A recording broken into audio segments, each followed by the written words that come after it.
Let's go, guys. You're about to see Tucker Carlson go into a huge defense of Robert F. Kennedy Jr., a much needed defense. Not a lot of people jump to this guy's defense. I'm glad that he was able to get interviewed by James O'Keefe.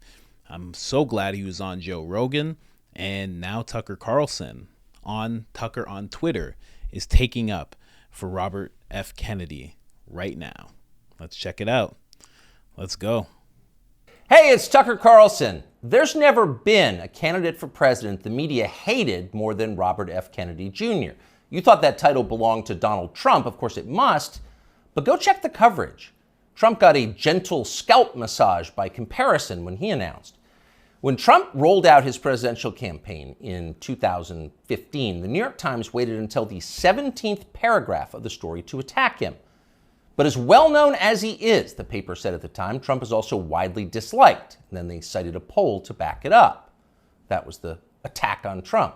8 years later, the Times attacked Bobby Kennedy in the very first sentence of the story. Quote, Robert F. Kennedy Jr., the paper declared, announced a presidential campaign on Wednesday built on relitigating COVID-19 shutdowns and shaking Americans' faith in science. Shaking Americans' faith in science. Imagine if you were an ordinary New York Times subscriber reading that over coffee in your pre-war rent-controlled duplex on Columbus Avenue. You'd think Bobby Kennedy just declared war on the Enlightenment. My fellow Americans, I have come to shake your faith in science. Join me as I drag our nation back to the medieval period. You'd be appalled. CBS News viewers likely were appalled. In its coverage of Kennedy's announcement, CBS denounced the candidate's views as, quote, misleading and dangerous. The LA Times called him a threat to democracy. At the offices of National Public Radio in Washington, a full-blown Category 5 hysteria typhoon broke out. NPR devoted an entire segment to savaging Kennedy, not just as a candidate, but as a human being.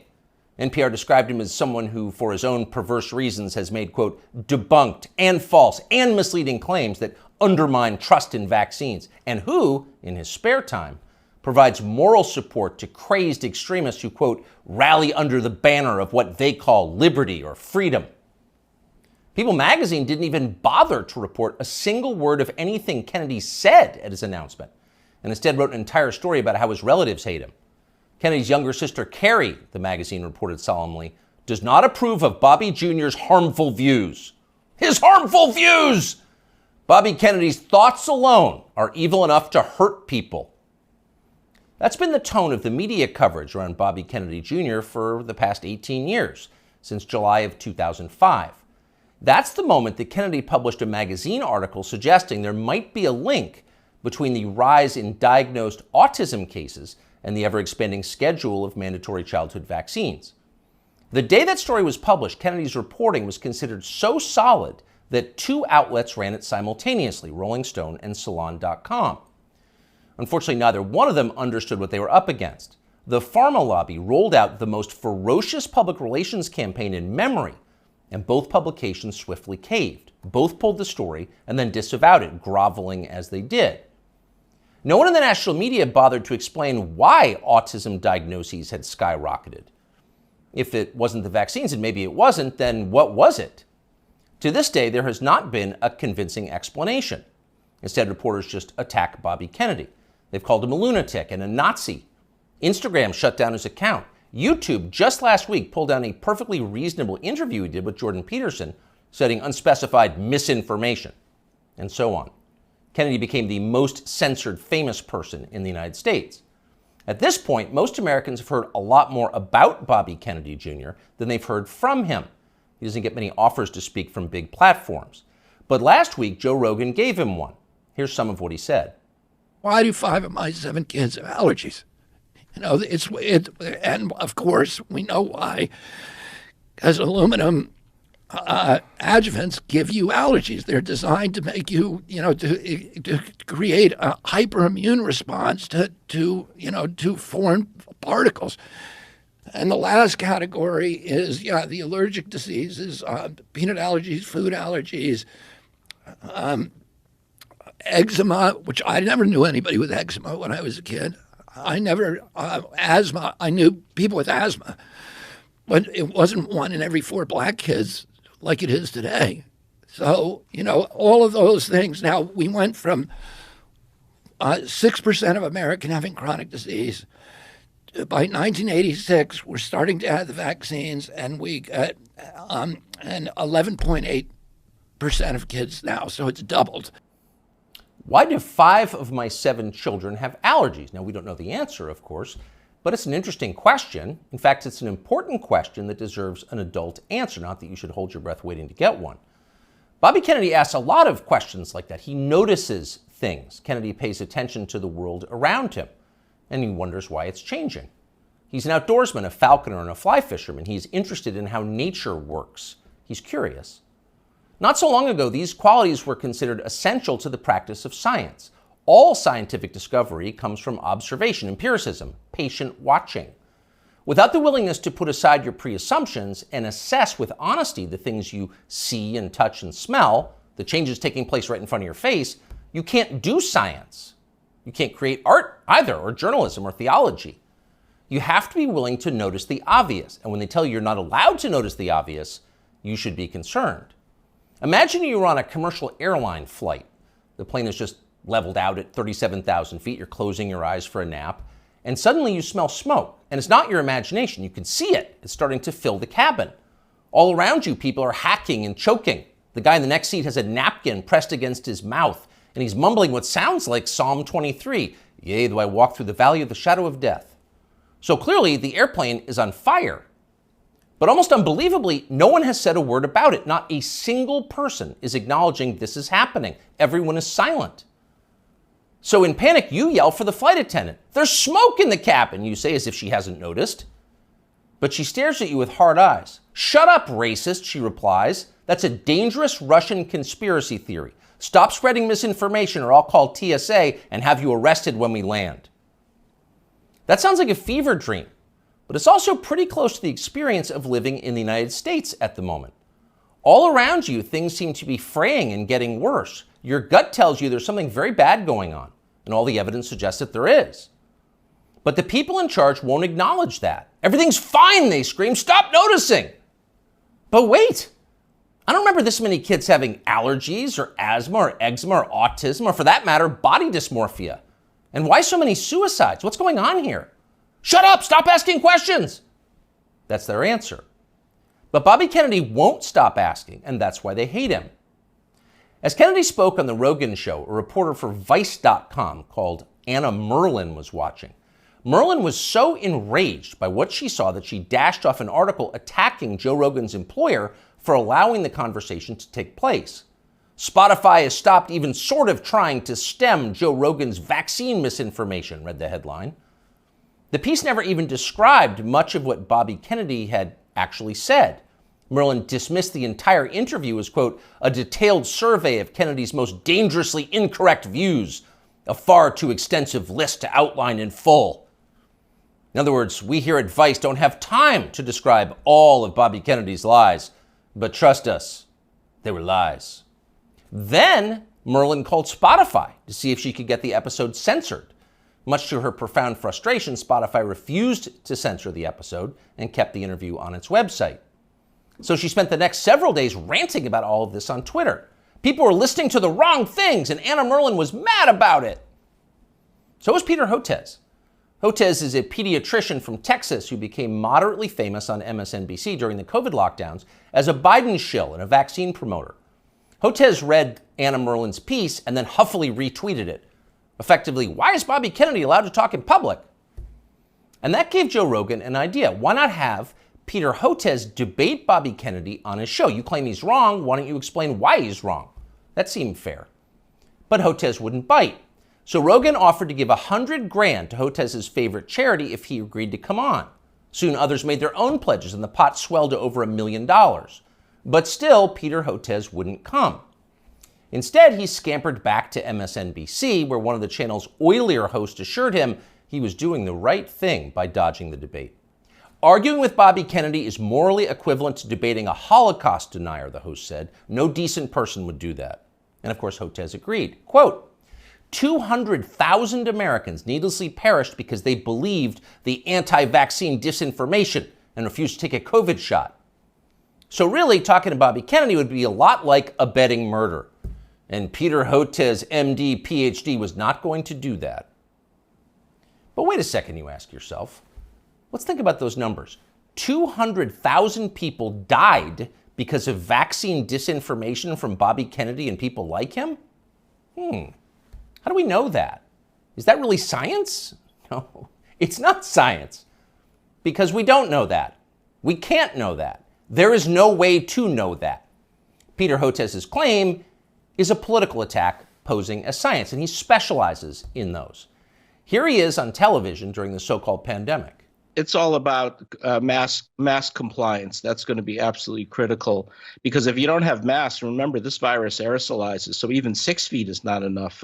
It can go 17, 18 feet, several meters. What we really have to do is have vaccine mandates in the schools. We should have a rule that anyone who walks into a school over the age of 12 has to be vaccinated. This is the nature of the anti-vaccine movement in this country. It's somehow married now to far right-wing extremism and white nationalist group. Anyone who's unvaccinated and has been lucky enough to escape COVID, your luck is about to run out. And I call it anti-science aggression coming from Senator Rand Paul, Senator Johnson, members of the House of Representatives, in addition to those two senators, are killers.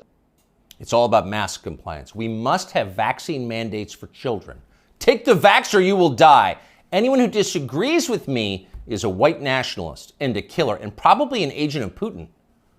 Do we say probably? Let's revise that. Certainly an agent of Putin. Again, here is Dr. Peter Hotez. We're starting to see now those same anti-vaccine messages that's coming out of the U.S. And now we're finding it in Africa and Latin America. And remember, what the other reason we're seeing this is the Putin government has, and this has been reported by U.S. and British intelligence, has been piling on with this whole systematic program of what's being called weaponized health communications, trying to destabilize democracies with anti-vaccine, anti-science messages and targeting. So according to British and U.S. intelligence, anyone who disagrees with Dr. Peter Hotez is a disloyal American working to destabilize our democracy on behalf of Vladimir Putin. Now, by comparison, never in his life has Bobby Kennedy Jr. said anything half that demented. But keep in mind, Peter Hotez claims to have a valid medical license. He is allowed to treat patients. After a while, even MSNBC viewers were going to have some questions about a guy who talks like that, and apparently some of them did. As the lockdowns wore on, the population started to notice that many of the core claims the TV doctors were making were untrue. You'd only need one shot. If you got the shot, you would never get sick. You would never pass the virus to others, and so on. They said these things, as you know, again and again. Ultimately, they were proven wrong, but they never admitted it. They just attacked the people who noticed. Here's Dr. Peter Hotez calling for the Biden administration to arrest anyone who questions the COVID vaccine. The Biden administration has to realize that anti-science is a killer. Disinformation. Yeah. It's not even just disinformation. This is an anti-science empire right now, and we need Homeland Security. We need the Justice Department. We've really got to figure this out, and Health and Human Services will not be able to figure this out on their own. It's not a medical problem. It's a law enforcement problem. They've doubted me. Arrest them! It's a horrifying outburst if you think about it. If you were on tape saying something like that, you would be deeply ashamed. But Peter Hotez is not ashamed. He's become even more grandiose.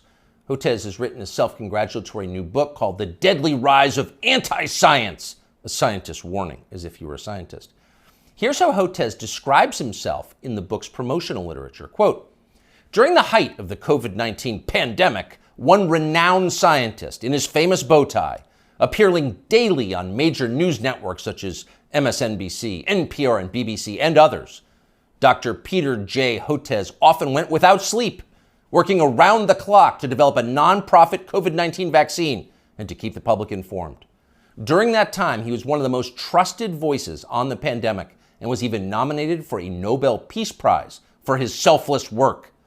He also became one of the main targets of anti-science rhetoric that gained traction through conservative news media. End quote, though we could go on.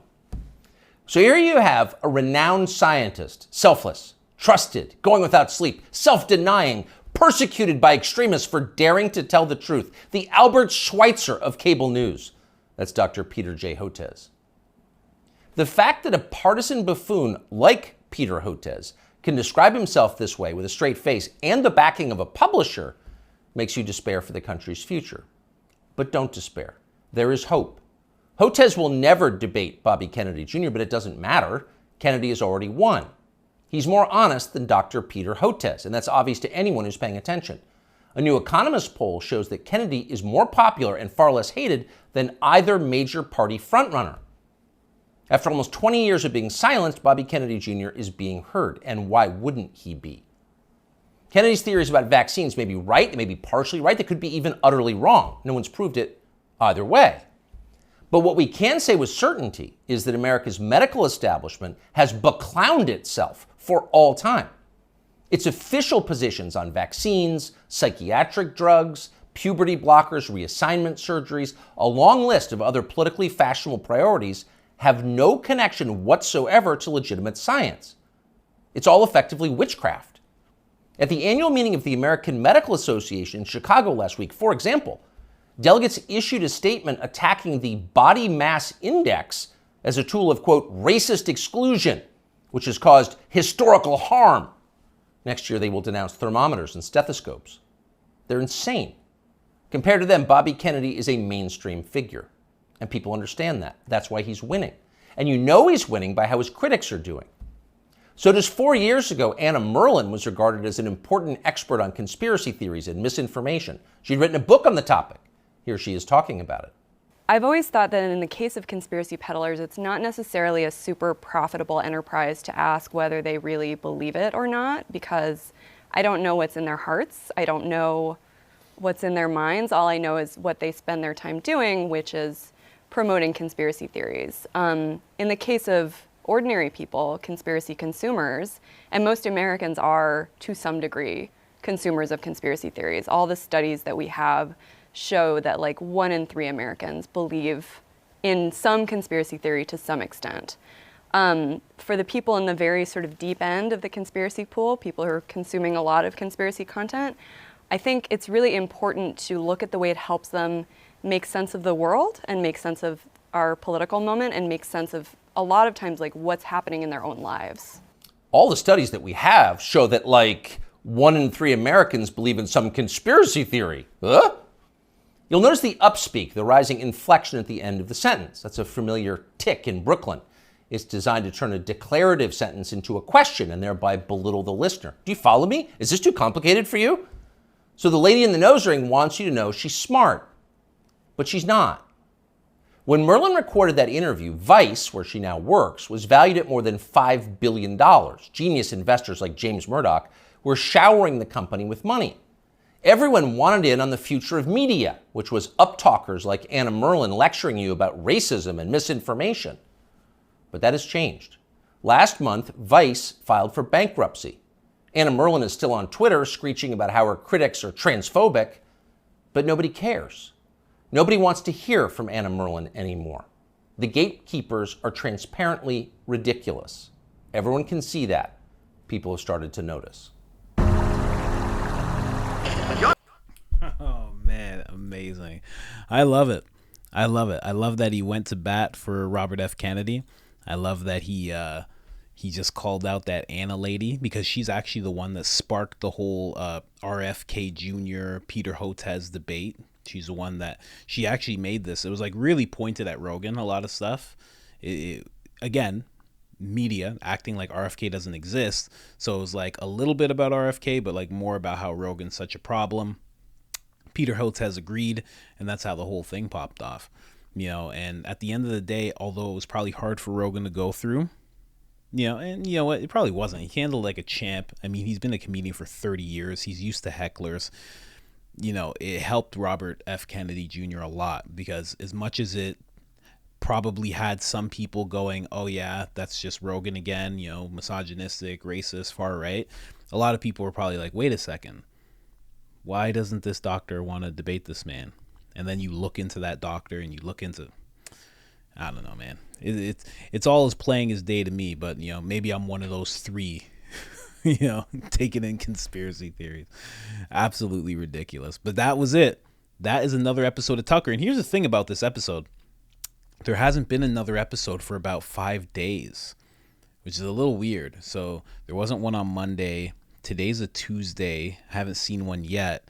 I don't know what's going on. I don't know if Tucker's coming under some heat just for the episode itself, or if it's a Fox type of thing that's going on right now. But I haven't heard from him in a while. So that was released on the 22nd. It is now the 20th. Yeah, so 5 days. So we'll see what happens with Tucker. But for now, that was the latest episode of Tucker on Twitter. Other than that, I'm out. Like the video. It helps.